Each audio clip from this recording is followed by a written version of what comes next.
به نام خداوند بخشنده مهربان، با عرض سلام و سپاس برادران و خواهران گرامی، هموطنان و تماشابینان ارجمند و برنامه خودتون با چیگپ خوش آمدید. حالا همراه برادر بابا جان قیمزاد هستم و انشاءالله مرور به حوادث و اخبار امروز خواهیم کرد.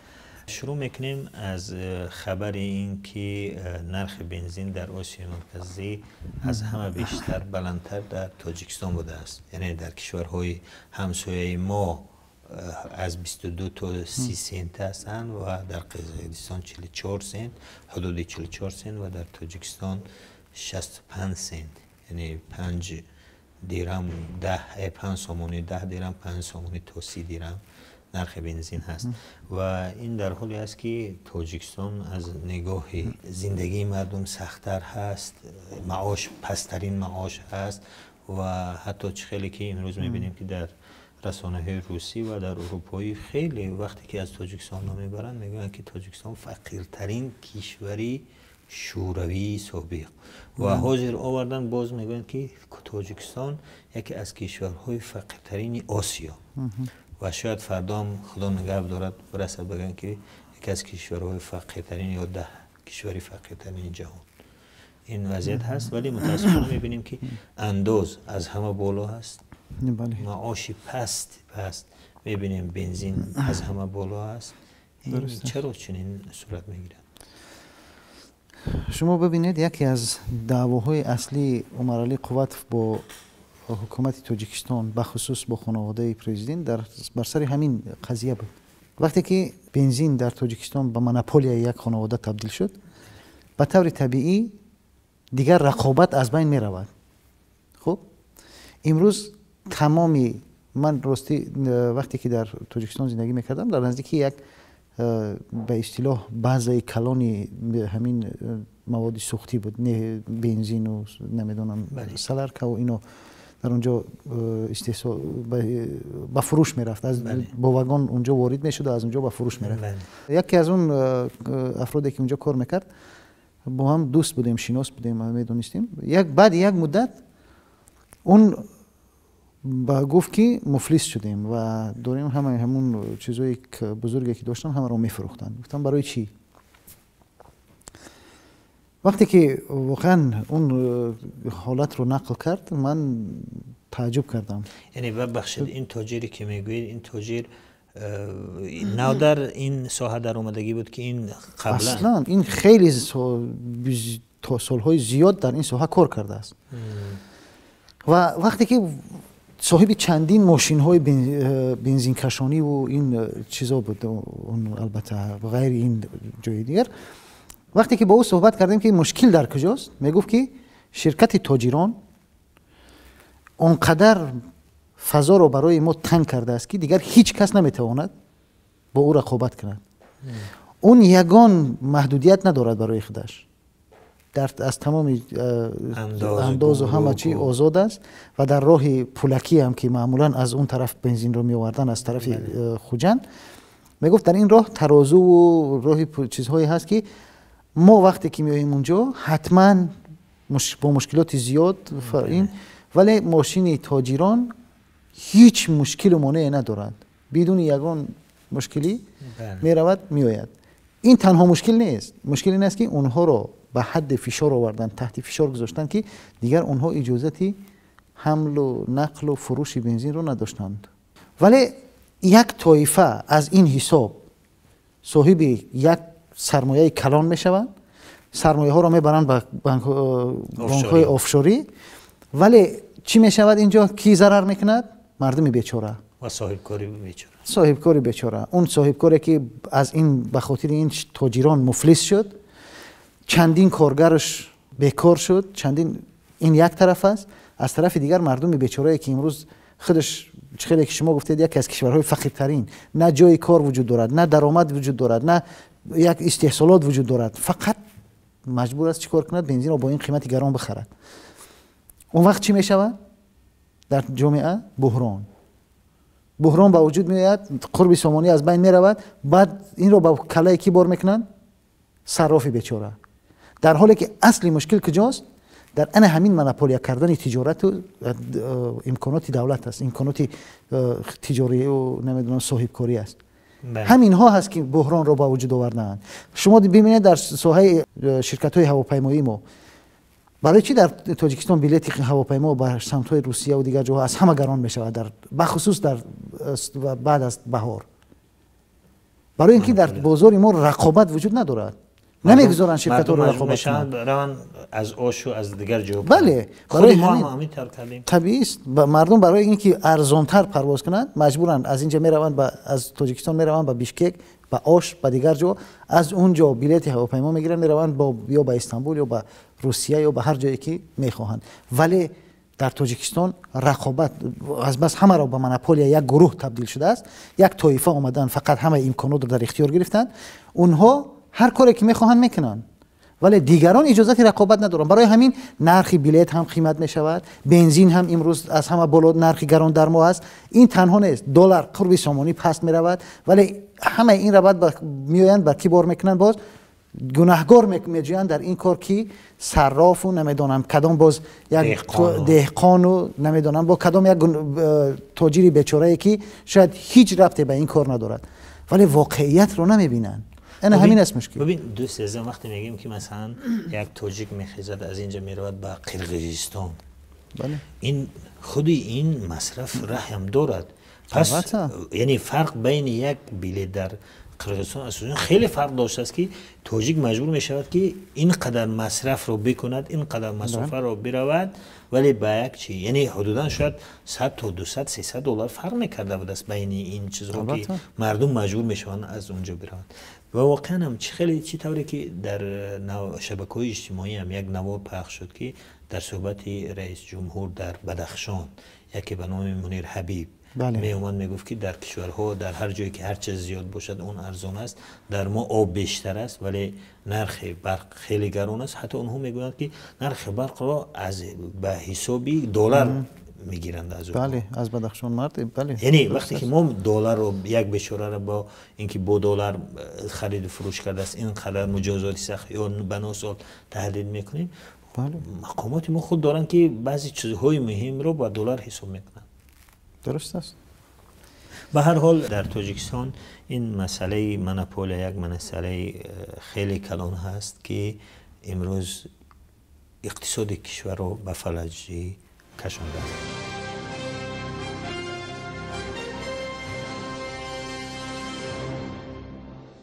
رئیس محله قرقیزها اون پرچمی که در خانه در بامی دو خانه تاجیک گذاشته بودن اون پرچم ها رو گرفتند، بعد یک هفته از نصب شدن. واقعا این اگر در یک کشوری می بود که جامعه شهروندیش قوی می بود، رسانه هایش قوی می بود، آیا چنین چیز رخ میداد؟ مردم چی طور تحمل میکند که درست است ما با قرقیزها نسبت دیگر همسایه بهتر خوبتر داریم، بله، و باید این علاقه بهتر شود. ما هیچگاه مخالفی کسی نیستیم، ولی در عین زمان همزمان نمیخوایم که یک نفر در حق ما به احترامی کند یا حقارت. در یک کشور اگر پرچم یک نفر در یک جای دیگر موندن این به معنی خیلی غصب است، توهین است، اهانت است. ولی بعد یک هفته اون قرقیزها خود میروند میگیرن. آیا این در حکومت دولت حکومت تاجیکستان مقامات ما چی کار میکنن کجا در این یک هفته که پرچمی کشوری همسایه در بالای بامی خانه های تاجیک چی میکند اونجا گذاشته میشود و بعد یک هفته گرفته میشود؟ شما ببینید اگر به همین قضیه کم ترک درستتر نگاه کنیم، عمیق‌تر برویم، شما تصور کنید برای چندمین بار است که ما مشکلاتی همچنین مشکلات مرزی در همین منطقه تاجیکستان با وجود میاد با همسایه کشوری ما، درست است؟ ولی در اکثر همین موارد اگر شما دقت کرده باشید قرقیزستان با برنامه قبلی وارد عمل می شود، ولی تاجیکستان هرگز نشده است که به این قضیه توجه درست کرده باشد.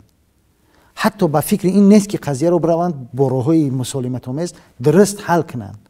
یا بار فکر کنیم چند وقت پیش وقتی که همین مبارزه با ریش در اوج خود بود، تمام جاها مردم به اصطلاح ملیسخانه های تاجیک به پریدمخیر تبدیل شده بودن و همه مردم ریشدار را اونجا می بردن و ریش می تراشیدن. عین همین مشکل سر زد در اسفره. درست؟ اومدن یک قسمتی مرز گفتن اینجا تعلق به قرقیزستان است، یک بدون یگان مذاکره، بدون یگان چیزی قبلی اومدن یک سرزمین رو از خود اعلام کردن، نه توافق نه هیچی. درست؟ عین همین کار قبل باز در کدام حالت صورت گرفت؟ در حالتی که اومدن مسجد بندی رو به اوج خود رسوندن. خب امروز هم اگر شما دقت کرده باشید همین قضیه در کدام حالت به وجود آمد؟ خبرهایی بود که در خوجند دو مسجد مردم رو اصلا از مسجد برداشتن بردن، یعنی تمام نمازگزاران رو بردن. از طرف دیگر در داخل اعلان شد که 13,000 ریش تراشیده شده است و یک فضای کشور رو به حد رساندن، یعنی که فاصله بین مردم و بین دولت خیلی جدا معلوم میشد. بله، همین فضا رو به طور ساختن که مردم دیگر در حالت عادی نبود. مردم این احساس میکرد، همه جامعه حتی همین کشورهای همسایه ما این را نگاه میکنن، این را درک میکنن، میآموزن، تحلیل میکنن، معلوم میشود. این در تاجیکستان حکومت در مقابل مردم خود قرار گرفت با این عملهایی که کرد. ارزش‌های دینی، ارزش‌های ملی، اقتصاد، شما همین بینید تمام این مشکلات در این چند مدت به اوج اعلا رسیدن. درست؟ از یک طرف صرافان، از طرف دیگر نمیدونم مشکل برق و اینها، از طرف دیگر نمازگزاران، از طرف همه اینها دست به دست هم دادن. بله، سبزی کاران.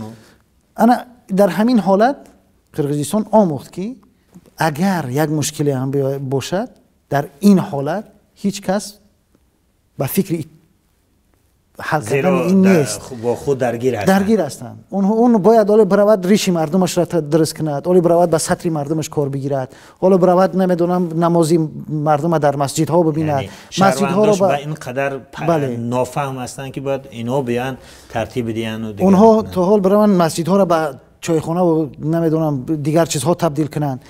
در این حالت قرقیزستان میآید چیکار میکند؟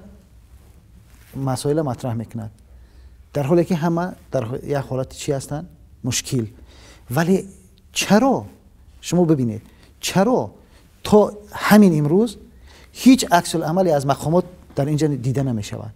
درست؟ از طرف دیگر شما ببینید در بدخشان با اصطلاح اعلان کردن که در اونجا باید نمیدونم کیم کدام منیور برگزار شود و نمیدونم چی شود، قدرت نمایی شود و نیروهای قدرتی باید روند در اونجا عملیات شود که کیم چیزها شود. درست؟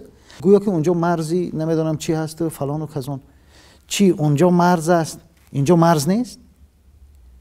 اینجا مگر سرزمین تاجیکان نیست؟ چرا در اینجا هیچ عکس العملی نمیشه؟ چرا در اینجا هیچ تا الان که الان است چرا هیچ گپ نمیشود؟ شما یک بار فکر کنید زمانی که مشکلی در مرز ما با وجود آمده بود و اون زمان در مرزها نیروهای مخالفین بودند، یعنی مجاهدین با اون هیبت و با اون چیزی، بله، همون شاه اسکندرов و نمیدونم دیگران وقتی که به مرز آمدن حتی که باعث اعتراض خیلی نگرانی های دیگران میشد. بله.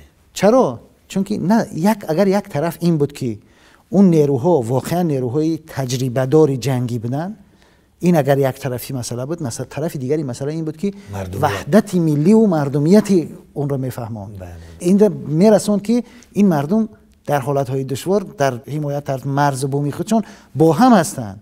ولی امروز اینا میبینن که نیست دیگر. امروز احساس میکنن که در این کشور مسئولین کشور مردم رو به اون حد رسانده است که حتی در بعضی از رسانه ها میبینید که میگن که بگذار که همون به قرقیزستان رویم و در اونجا آزادتر زندگی کنیم. حتی این چیزها از بعضی تاجیک ها صدا میدهد. این است مشکل. درست است. ما این واقعا این خطرناک است. من از اینجا میخواهم به این مسئولین محترم بگویم شما در پی جستجوی افراطگرا و اعلان کردن ما همچون دشمن و نمیدونم خائن این نباشید. در پی این باشید که از این مرز بوم حمایت کنید و کار کنید که این مردم در کنار شما باشند. اگر شما با این سیاست هاتون پیش می روید شما مردم خودتون را از دست داده اید. درست. شما مردم رو در مقابل خودتون دیده ایستاده. بیهوده نگفته است. محمد مرسی پرزیدنت زندانی امروز مصر هم گفته بود که یک سخن بسیار معروف دارد که میگوید که شیران وطن خود را زندانی نکنید و نکشید تا سگان بیگانه شما را نگزند.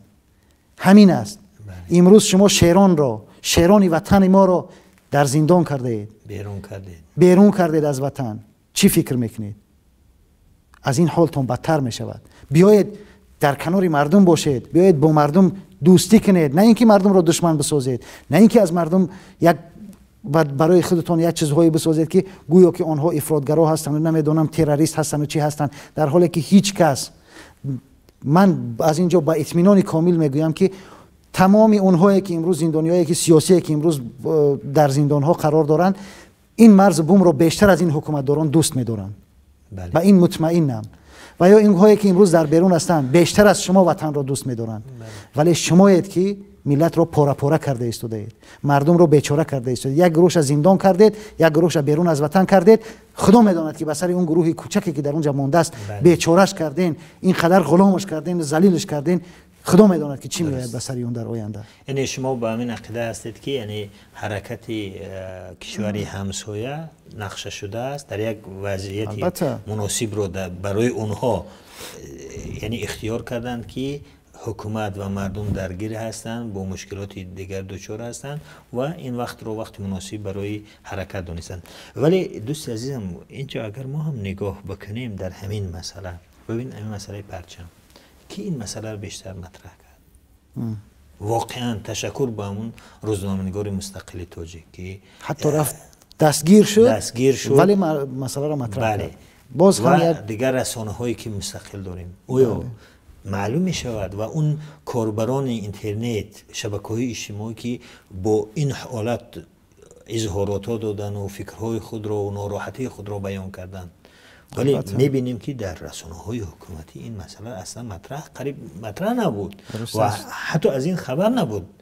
این آزادی رادیوی آزادی بود و آزادگان و تاج نیوز و دیگر از پلوس و اون اویست و اینها بودن که واقعا چیکار کردن؟ این مشکل رو مطرح کردن و واقعا هم مقامات ما باید امروز یعنی به اینها تشکر بگویند که این مشکلات فراملی رو اینها هستند که مطرح میکنن یا اونهایی که در بیرون هستند و این ناراحتی خود رو بیان کردن. ولی میبینیم که در برابر پس معلوم میشود کی مرز و کی وطنش رو دوست می‌داره، کی بیشتر دوست می‌داره. البته درست است. و همچنین باید بگیم که دوست عزیزم که وقتی که یک ملت یک کشوری غیر دموکراتی هست از مردم دور است، بله واقعا در این مسائل می‌بینیم که بیشتر میلنگند.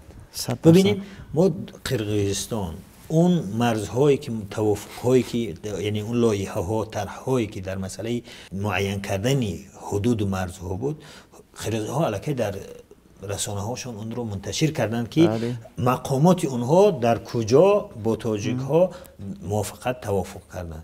ولی این توافق ها رو ما میبینیم آیا مقامات ما اظهار میدونن که در کجا با اینها توافق کردن؟ آیا مثلا کجای سازش نشده باشد، تعامل نشده باشد، فروخته نشده باشد؟ قسمتی اگر آشکارتر بگوییم. بله یعنی باید ما واقعا این حکومتداران به خاطر اینکه مسئولیت خود رو خوبتر بکنن باید اون جایی که مرزهایی که توافق کردگی هستن اونها رو در سایت‌های رسمی، در رسانه‌های رسمی، نشریه‌های رسمی جمهوریت و صدای مردم اینها منتشر بکنن که مردم بدونن که اینها در این مذاکرات چیکار میکنن، به سرنوشت این سرزمین چیکار میکنن باید بدونن. ببینید یک مسئله دیگر هم هست. قرقیزها همیشه یک قدم از مقامات تاجیک پیشتر هستند در این مسئله. میدونی برای چی؟ شما تصور کنید پیش از اینکه مذاکرات در اطراف این مرز شروع شود اونها چند قدم به پیش میروند و تا کجا طلب میکنن تا که اگر تو اونجا هم نگرفتن یک چیز زیادتر در مذاکرات داشته باشند و از این پیشگیری است. یعنی این عمل اقدامی هست که مردم حکومت تاجیکستان رو در حالتی چی قرار میدهد؟ در حالت دفاع. یعنی همون چیزی که میگن بهترین وسیله دفاع هجوم است. بله واقعا این همون است. نشید هستند، فعال هستند حکومت و جامعه شهروندیش و میتونند که در چنین مسائل پیشگام باشند، پیش قدم باشند. البته بینندگان گرامی این بود برنامه خودتان باز شیگب. تا برنامه بعدی خدا حافظ و مددگاری شما باشد.